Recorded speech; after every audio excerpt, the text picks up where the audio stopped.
Welcome to Wimmer's Wilderness. I'm your host, George Wimmer. I have 30 years of volunteer work and community organizing, along with 16 years in local government, 12 years as mayor. Wimmer's Wilderness is an informed look at politics, community, government, education, and environment from a local perspective. Today's episode is going to take a look at debt, specifically national debt. I had a saying when in office that debt kills, and it absolutely does.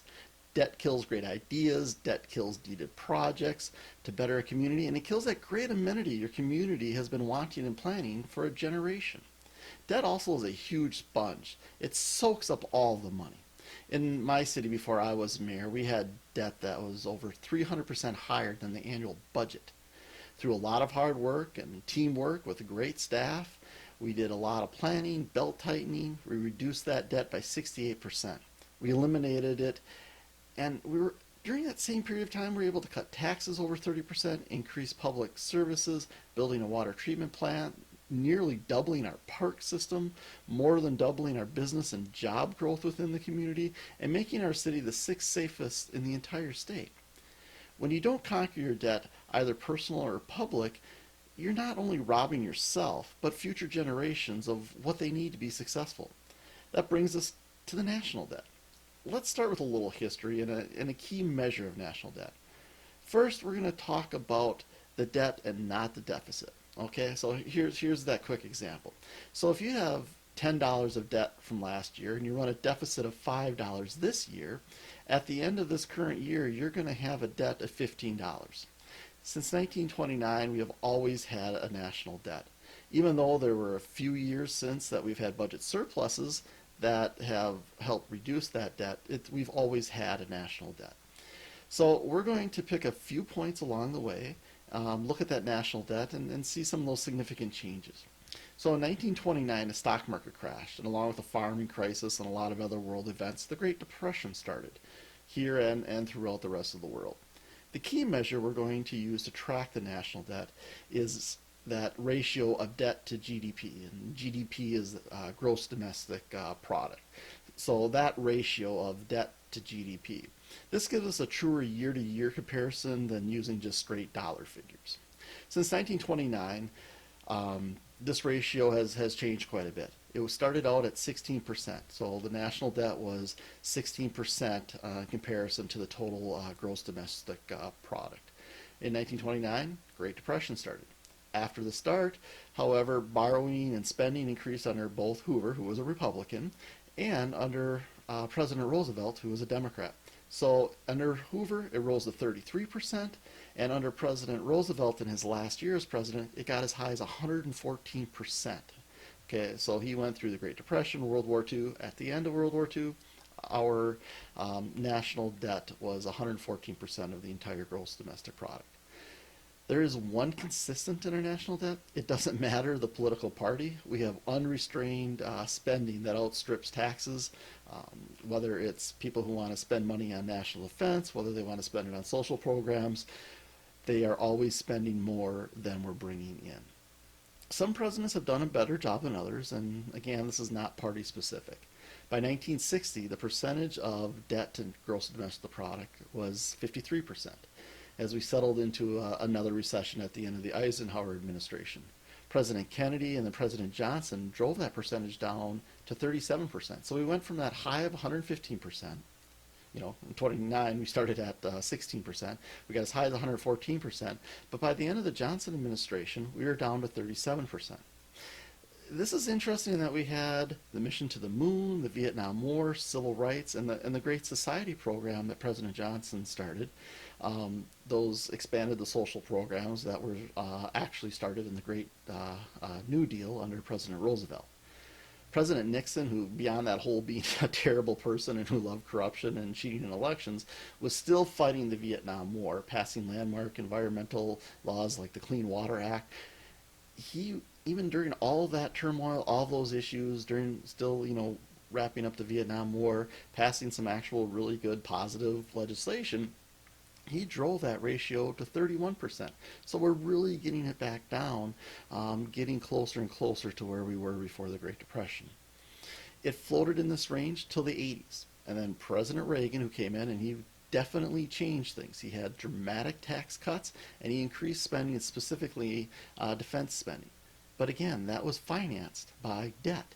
We got up to 49%. So we went from that 31% at the end of the Johnson administration. By the end of Reagan's second term, it was at 49% in 1988. George H.W. Bush, the father, so Bush 1, he jumped it up to 62% by 1992, which was the end of his one and only term. President Clinton was able to reduce it down to 55%, and he had a budget surplus, a pretty healthy budget surplus that helped reduce the overall national debt, slightly in comparison to the trillions of dollars that it had risen to, but it was a positive outcome during his 8 years in office, which ended in 2000. He was the last president who had that kind of a budget surplus. George W. Bush, 8 years saw dramatic changes. We had the terrible events of 9/11, war on terror, involvement in Afghanistan, Iraq, and other places. And in his last year, the complete meltdown of our financial system and the bailout of Wall Street. So no surprise, but the ratio jumped up to 68%. So that debt compared to our total gross domestic product got to 68%. But the groundwork was laid for even larger deficits and a spiraling national debt. Obama's first year saw 83% of that in that ratio, and by his last year in 2016, it got up to 104%. President Trump, however, has the distinction that no other president has. Every year President Trump has been in office, the projections from his own administration for the next 5 years show 100+%, okay, of that debt to GDP ratio. That means that we are going to be adding more debt to the budget, okay, than GDP for that particular year. So this is just, it's not good. I mean, it's not a positive. That debt is continually expanding and rising, okay? It's scary on a lot of levels, regardless of party affiliation or economic expansion, which started during the end of the first term into the second term of the Obama administration. Our economy has been growing. But and that's what makes this so much more troubling, is that we have a expanding economy, not dramatic growth of the 4% that was promised under President Trump, but a 2 to 3% growth, and yet we still have been increasing our national debt by over $1 trillion a year. We're not going to go into the quantitative easing or the ridiculous low interest rates that are artificially fueling this growth, but it's really that debt. So President Trump's own administration projections show how high growth and high growth and no recession for the next 5 years, and yet they still project over $1 trillion being added to the national debt each and every year, which is just unbelievable. It is just terrible. Okay, so this would be something that we've never seen before. Positive economic growth and trillions of dollars added to the national debt. Now, what happens? What happens if we have that normal, even a mild recession, where we have negative growth for a couple quarters instead of that 2%, 3% kind of growth? Well, we're gonna fall off an economic cliff.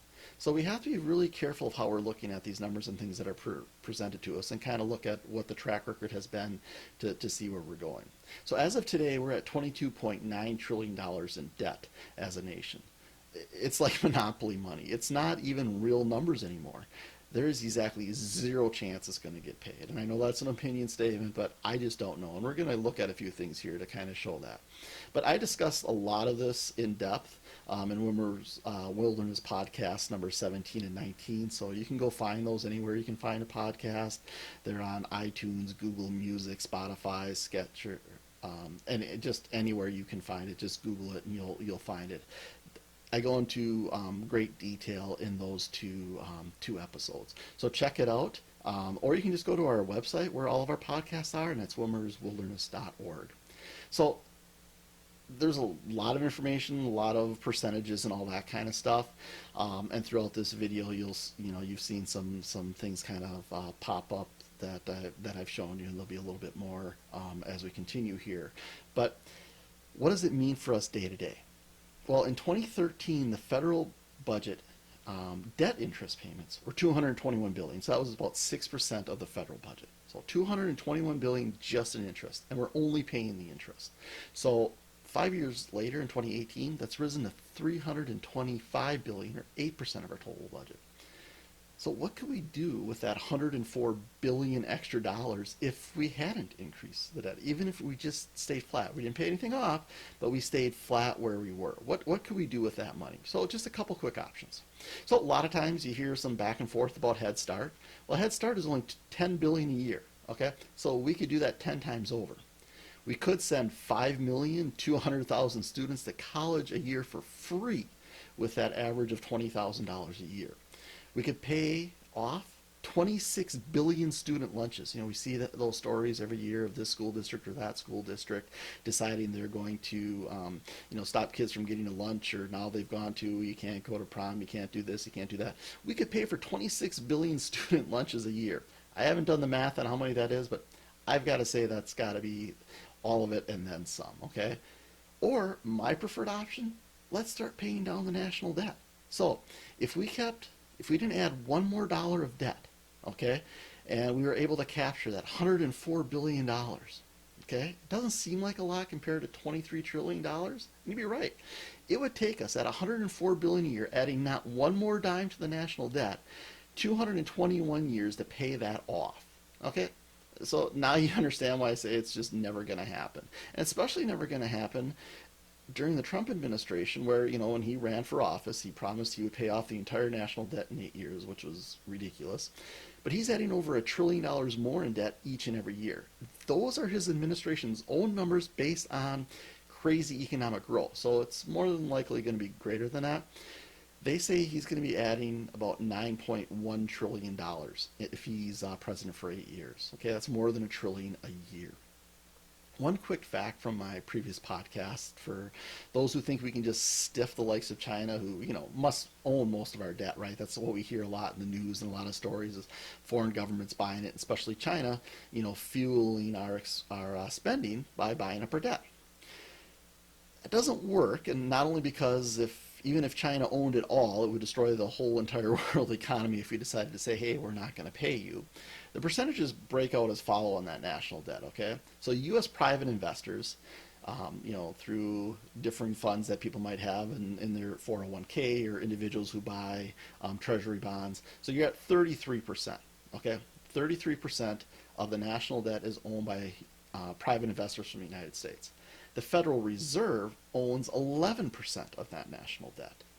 The U.S. government owns 27%, and I'll explain what that means in just a minute here. And then foreign governments and foreign individuals own 29%. So that last one, that foreign, like I said, it was foreign private investment or foreign governments who own that.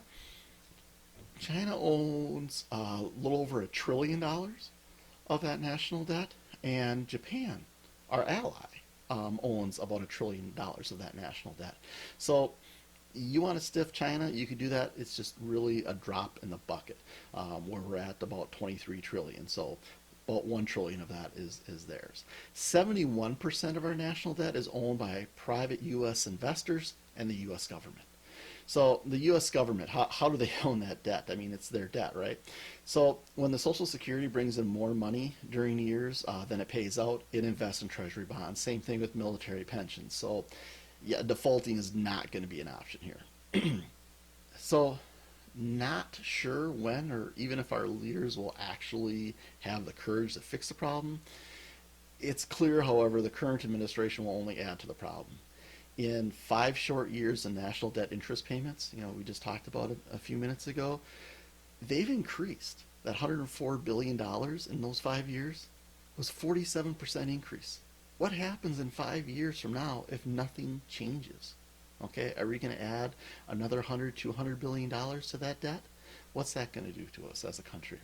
So if you have a chance, check out the National Debt Clock. I'm going to have a video running right here that you can take a look at, and it keeps a running total of, frankly, all the depressing numbers, such as the national debt and the debt per taxpayer, which is around $185,000. And there's $185,000 per taxpayer, and dozens of other important financial indicators. It's really a great resource to take a look at. But so this is just kind of a quick overview of the national debt. I mean, I know there's a lot of other stories going on out there in the national media, obviously with the impeachment and the Syria crisis and all those other things. But this national debt issue is one that's going to just keep piling on and going and going and going. And this is the big